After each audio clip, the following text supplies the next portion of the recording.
Bonjour à tous, aujourd'hui on va étudier l'accompagnement en utilisant simplement la fondamentale, voire la quinte juste aussi. Vous pouvez vous rapprocher du cours que j'ai fait juste avant pour les guitaristes, le cours des accords de première position, c'est exactement la même grille, donc comme ça vous pourrez jouer dessus. Donc on va prendre le même backing drop en 6/8 à 80. C'est parti, explication juste après.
Alors au niveau des accords, j'ai utilisé un accord de Do, de La mineur, de Ré mineur, de Sol et de Mi majeur.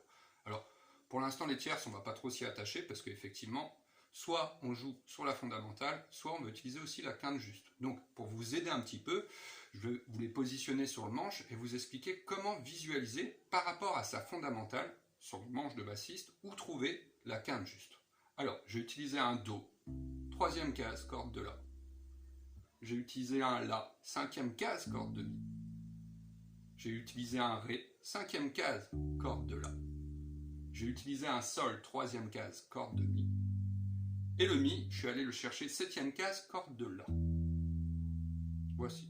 Donc sur la première partie rythmique, c'est un 6/8, donc 6 croches, je garde une petite tourne, un petit groove où je vais appuyer avec ma fondamentale la première croche et la sixième croche. Donc je vais vous faire l'explication que sur le Do, et je vais faire assez rapidement. Alors, 1, 2, 3, 4, 5, 6. 1, 2, 3, 4, 5, 6. 1, 2, 3, 4, 5, 6. 1, 2, 3, 4, 5, 6. 1, 2, 3, 4, 5, 6.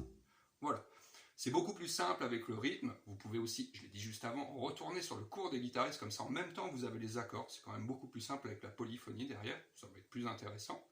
Sur la deuxième partie du rythme, j'ai compliqué un petit peu l'histoire, donc on va expliquer par la suite où trouver les quintes, mais j'ai utilisé toujours ma première croche pour la fondamentale, la cinquième croche cette fois-ci pour la fondamentale, et j'utilise la sixième croche pour aller chercher la quinte de chaque accord. Donc, même explication au niveau du Do, je vais essayer de ne pas me tromper. 1, 2, 3, 4, 5, 6. 1, 2, 3, 4, 5, 6. 1, 2, 3, 4, 5, 6. 1, 2, 3, 4, 5, 6. 1, 2, 3, 4, 5, 6.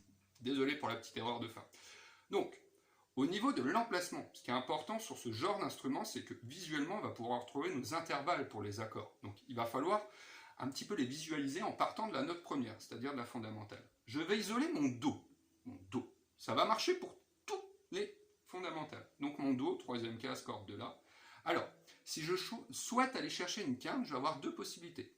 Soit je vais pouvoir prendre ma quinte en me situant sur la corde juste en dessous, un ton plus haut, c'est-à-dire deux casiers. Donc mon Do, et j'arrive directement sur mon Sol. Ah, c'est tout juste.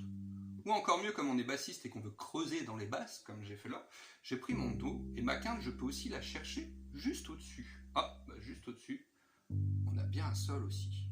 Ça marche pour tous les accords. Donc, en fonction de ce que vous voulez entendre, vous pouvez très bien aller la chercher beaucoup plus haut, ou plus grave.